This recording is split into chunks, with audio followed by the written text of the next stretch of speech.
Very good evening to all our viewers. Thank you for joining us today on the Evening Review. My name is Toivo Njebela, your host. Tonight on the show, we are joined by Rauna Amutati. She is president of the Namibia Exile Kids Association, NECA, and we are just here to understand the organization better and what activities are lined up as far as NECA is concerned. Namibia Amutati, thank you for making time. Thank you, Toivo. Yeah, wonderful. I think for an average listener, and even a guy like myself, what we always want to know is the mandate of NECA. What is NECA? What is its mandate? Okay, first of all, thanks for inviting me to this platform. Sure. Always a pleasure to have you. NECA itself, as it speaks by itself, it's Namibia Exile Kids Association. Yeah. I'm sure you probably want to ask why Kids Association. It's a branded name of those that are born or raised in exile for the very reason during the struggle, the liberation struggle, that is where the situation where we were born in. So it's an association that actually tried to embrace our history. And so in that way, we're trying to educate the nations and also to strengthen the history of the liberation struggle through ourselves, by gathering ourselves to organize ourselves in such a way to get recognized in that manner. So by doing this, there are so many things that NECA itself is doing it itself. The mandate is to embark upon researching, documenting, and filming of the history, as I said it before, to educate and acquire projects for our members. As you can see that most of them are unfortunately disadvantaged because of the past situations in the liberation struggle. So we try to get that opportunity and embrace that what we have gone through in the past.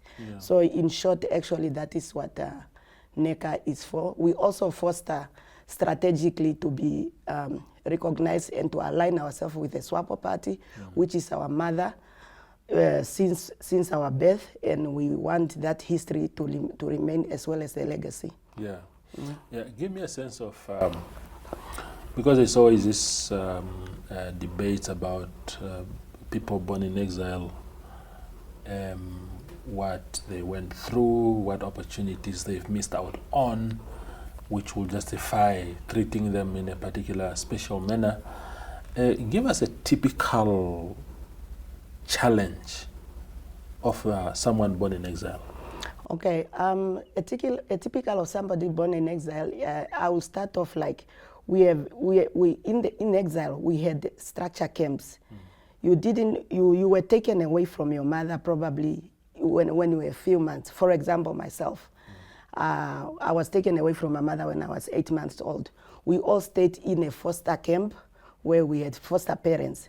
So we grew up in such, not knowing that where we were growing up is not our country. So, and just to be told, we had, as I said, we had foster mothers and fathers, mostly mothers, that are not our biological mother.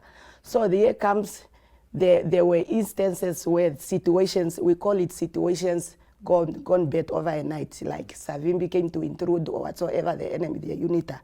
So there is always that alert that we were trained on. If you hear a certain sound, you must wake up and run and go in trenches to go hide. So those uncertainties that we grew up in, you can also not be guaranteed of the situation in the following day. It could be that the situation is not right. It's either we have to evacuate the center for a certain reason and so on. So with that said, then comes the news of the Namibia is going to be liberated. We have to go back to our motherland. It's something that came to us as a strange thing, because we thought where we were, it's our place. So, and if Namibia couldn't have been independent by then, would have been trained as soldiers. So we were told that we have to go back. Okay, all good and well. Go back where and how do you start? So most of us that came back, you don't know your parents at all. If you know them, they are either they don't know you. So, and most of them are already late. We came with foster parents. You have no idea how your mother looks like and how your father looks like. Yeah. So you were given this foster parent to be with you and take care of you as an instruction that was given by the SWAPO party from exile. So as we were growing, these foster parents, knowingly that you are anyway not their biological child, when you are growing with your needs and whatsoever. Later, even the school itself, you didn't get that opportunity to go to school like everybody else, you know. So when you grow up, you will also grow up to be like a problem in that family, because they will keep on reminding you that, by the way, the SWAPO doesn't give me anything. I was just you were just given to me to take care of you, but I think you are grown enough now, you must find your life. Imagine such a person right now who has no, especially those that didn't come with parents. Yeah. So you have to find yourself. How? You don't know. So that is where we feel that we are really special in such a way that the way we were brought up cannot be compared to a child that was born in front of a mother and father, had chance to go to school every day, and we didn't have that. Every time interrupted. So even when we came back, when we had to start a formal school here, there was such a disruption, in the sense that you were taken back in terms of school, and to be put back in the structure of a school where you are no more in the camp. For you, psychologically, it affected you. Now you are confused. Here you come from nowhere, now you are starting to know your mother. Yeah. And you can't understand, where was my mother the whole time? You know, that psychologically it's working with you. All of a sudden you are shown that that is actually your father. So all along, the father that you thought is your father, it's not your father. Yeah. It's psychologically working with you. So such a person, you don't expect that person to be in a situation like anybody else that were born post-independence. So basically that is what makes us special. Yeah. The debate has always been about, obviously, those of us who were born here. The other day on television, I was debating with Jabulani Ndeunyama when I was telling him that I was born in a war zone. I'm from Okalongo borders, Angola. It was the transit, one of the transit areas to cross into Angola to join the struggle for the liberation. And we have seen war being fought, brutal, vicious wars being fought in front of us, soldiers being killed and being buried in our villages there all the time. The trauma and the suffering, things that you might have actually not seen, not you specifically, but I'm sure there are people who have just been in camps. They never really saw any fire being fought, because the war was not very close to the camps where, of course, some camps were attacked, like Asinga and whatnot. But so how am I different from you? Yeah, you know what? The situation might be similar, but the fact that, okay, you could see this war zone and all that what is happening, but the fact that you were still under the care of your parents at one point, that makes you just special. The fact that you got that I didn't get. It's true. Some people didn't even see gunshots whatsoever. They were in the camp, but so their suffering is not necessarily seeing people dying like yours. Their suffering is emotional suffering. You know, we didn't make ourselves to be in the war zone. It's the situation that made it like that. But unfortunately, it's the psychological effect of it. You know, especially after independence. So you guys, it was easily for you to get your way to formal education, or to formal education. But for us, just to get in the system, we wasted a lot of time at the very beginning. I could probably say the system failed us at the very beginning. One of NECA's strategic matter that we have been dealing with, especially this year, is to get inclusion in the Veteran Act. And this is a failed mechanism that was done, unfortunately, by the drafters, which I will foresee that is our parents, they fail in that way that they only include those that were born after independence. Those are the beneficiaries that are catered for in the Veteran Act, and leaving out those of us that were born prior independence, because by the time the Act was formed, we were already over 18 years. So as a result, we were no more covered. So that is a task that actually failed us. We wouldn't probably be in this situation if this was dealt with properly at the very beginning. Yeah. Yeah. Tell me, Rauna,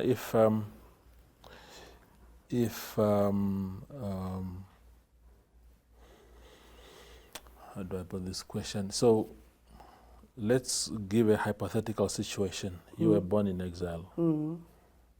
Your parents were lucky to come out of exile alive. They get recognized as war veterans and get all the packages that come with that. You get a special treatment as an exile kid. You get opportunities. How are we going to balance these things? Because there are people who are saying, look, we couldn't have been, all of us been at war. Some of us were here.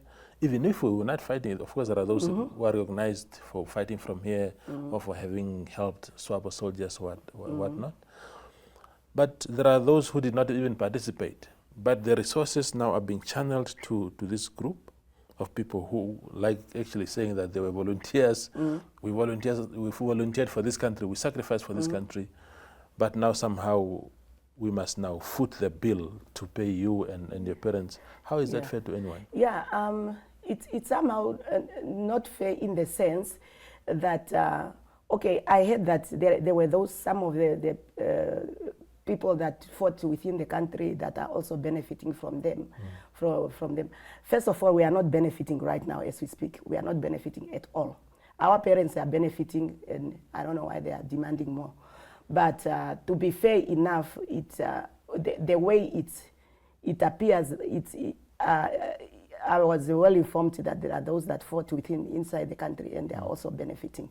But unfortunately, here we are fighting our cause. If those that were born in the country and feel like the children that were born, ours were born in exile, those that were born inside, and they feel that they want to fight a similar fight, let them do. This is a democratic country, but we shouldn't be stopped simply because we shouldn't be stopped because so that we accommodate those that were born inside the country. We are feeling our pain because we were there, we were part of the system.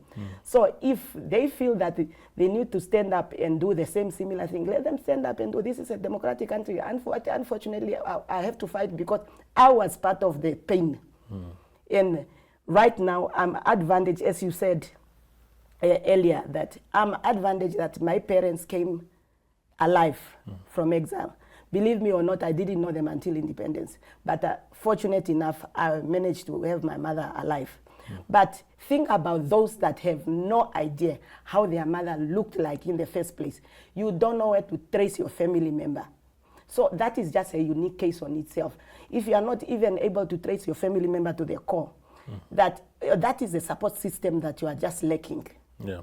So with that, that's why we are fostering. We need to help. We need to help our brothers and sisters, unfortunately, to feel the independence of this country. Right now, I can tell you that they even want to go back to Angola and Zambia. They feel that they will be more accommodated there, which I'm not sure whether it's the case, but they feel like that.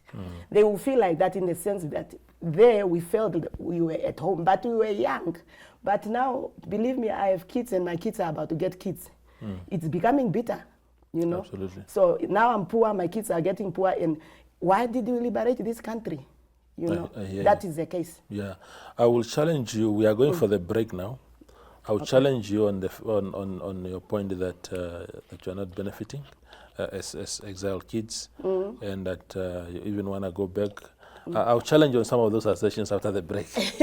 Okay, sure. Yeah, we go for a break. How's it, Chief?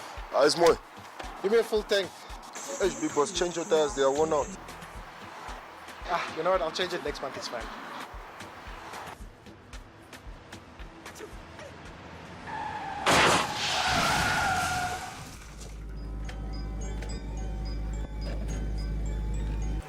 Please check your tires. I did not. 1, 2, 3, 4, 5, 6, 7,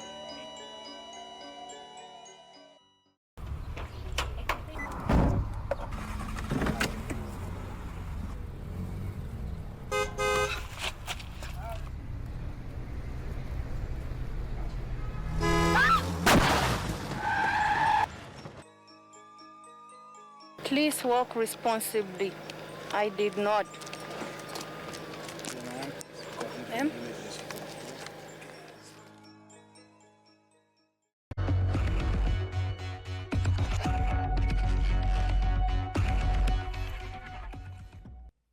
My conversation with Rauna Amutati continues. Now, what I wanted to challenge you on is when you say that the struggle, the exile kids are not benefiting. I think until 2021, when the High Court put aside the cabinet resolution, because the cabinet has always been very supportive of you as a group to say, you know, reserve jobs for exile kids, even in areas where there were not really exile kids per se. I mean, I remember there was a big storm in Karas when the regional council had reserved cleaners' jobs for exile kids, and people in the south were saying, look, these are predominantly Ovambo-speaking kids coming into our region and taking up these jobs. So there's been efforts really to help you than me.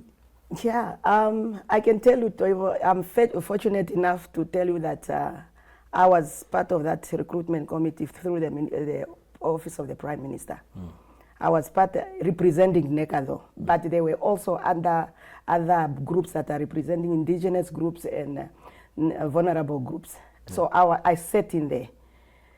The allocation, I can confidently say, the allocation, especially when the current president came, Comrade Age Gengop, when he came in, the system was we allocate equally. It's very unfortunate that you find Ovambo people everywhere. If positions are 15, we were allocating 5 to exile kids, 5 to San, 5 to Himbas or whoever. Well, that is the latest that we were doing. But now, I can tell you that right now my statistics for exile kids in the south, it's a lot. So when I do allocation, I do regionally.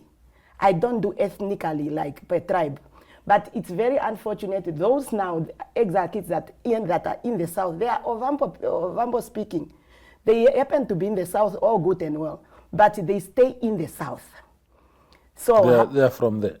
Because you see, the challenge is always, the impression is always that they have come from the north or from elsewhere, transported there to take up jobs that the locals should be taking up. No, regionally, they, like on our database, if somebody have registered to be in Hobabes, we have also, so I select based on the region. How they went there, probably it's either relatives or they went to look for greener pastures. So they settled there in the south. Most of them were at the grape project, grape whatever, that seasonal project for the grapes. So by virtue of being settled there, and on my database it shows that it's Karas region. That's how I locate them. It's very unfortunate that we don't have a lot of San people or Damara Nama that are from exile. Those few that we had, we have absorbed them, but it was a minimal number. Yeah. But the rest, we were doing equal distribution. And that statistic, I still have it through the Office of the Prime Minister. That I can testify is one good thing they did. What ombudsmen have done, I don't dispute it, and it's all fair enough to the country as a whole. We all need equality, and the ombudsman is there to fight for everybody. That case was unfortunately for the ombudsman and the state, not for us, NECA. It came in because of our members. Yeah, it came as a surprise also. But I consulted with the ombudsman. They explained to me, the former ombudsman, they have explained to me what have transpired. He just literally wanted to understand the situation. Unfortunately, the government was not willing to listen to him. So as a result, the court have to rule. And that is actually what happened. But it was a fair ruling at the end. There's nothing we can do. And we can't fight the case because the case is not ours, it's a state case. I hear you. And that is what I'm saying, Maybe Rauna, that there has been deliberate policies designed just for exile kids. And the only reason why the Ombudsman, John Walters, stood up and challenged Cabinet on these policies was because it was in existence. So when you say that there's nothing really being done for exile kids, that can be correct because evidence is there that indeed there's been policies just meant for you. Yeah, I must admit the policy in that system we have quite captured, especially in the defense force and the police. We have we have really some of our members that have benefited directly from that, and that we must appreciate from the government, from that directive. It really worked in our favor. So in that aspect, the benefit at least was there. In that in that aspect, it's only unfortunately benefit shouldn't just come in that direction in other things that NECA is looking at. But out of those, at least on NECA, we can testify that there are some of the NECA members that are still are enjoying those opportunities they got from the state. But unfortunately, there is more to be done because of even just psychologically support and whatsoever that need to be done. We have vulnerable, very vulnerable people at that level where a person can't even write her name. So you don't even know they couldn't be absorbed by any system simply because the person the literacy is just too low. Unfortunately, you know. I hear you. Yeah. And how did that ruling in favor of the former ombudsman affected your mandate? Because of course you spoke about jobs not being the only focus, but from this opportunities point of view, that has been stopped now by a court of law. How have you been able to still do your work in light of that, or do you feel limited now? I must tell you that came as a bombshell, and we were in trouble. We are still in trouble with our members. They think that we are not doing enough. We are not doing enough in terms of fighting for them. We tried. Unfortunately, this have heavily affected us because we have most of our members that are actually desperate are the ones that are now actually don't even recognize our existence anymore because most of them, they want job. You can come there with education opportunities, but I can tell you somebody of 46 years, where do you start with school opportunity? You know, or to teach him how to write. So in that aspect, so we try to come up with projects. Of course, some of them are short-term, most of them are short-term projects. It's very unfortunate that it's not well taken by some of them, but some of them have taken up, like we have some agreement, memorandum of understanding with some settlements where we send our people in agriculture and so on. But I must say that it didn't come out well. It came out as if now that our people have benefited and ourselves have benefited, we are not fighting for them. So it didn't come out nice to our members, and we are still fighting for that. We don't want the cabinet to be revoked because we know that is almost impossible. We want other opportunities.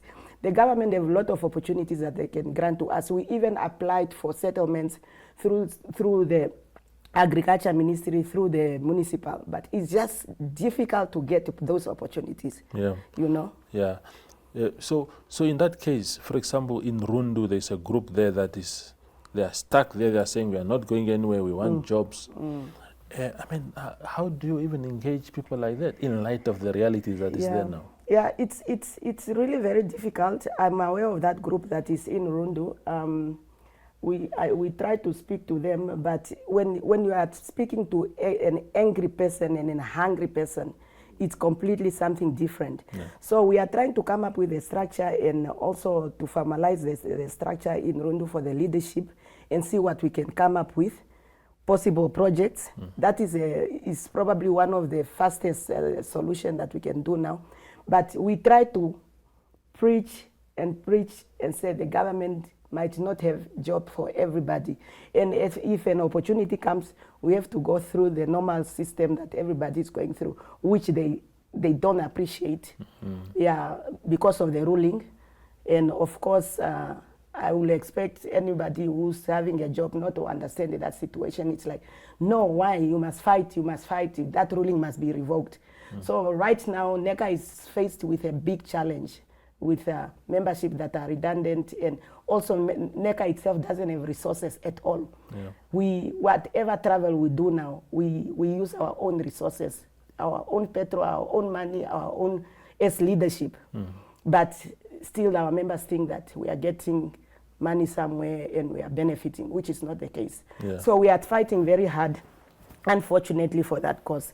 But in the process, we just have to educate that this is a reality on the ground. The very final question, briefly, then, as we close this conversation, Namibia Amutati, you have a reunion coming up. If you can briefly reflect on that. Okay. Yes, we will have a reunion on the 8th to the 9th April. That reunion, we are actually trying to bring all children of the liberation struggle together to talk our history, to remember our history, and also to have our parents, even those that were born in the country, our parents, to reflect back on our history, and also to build on archiving and document our history.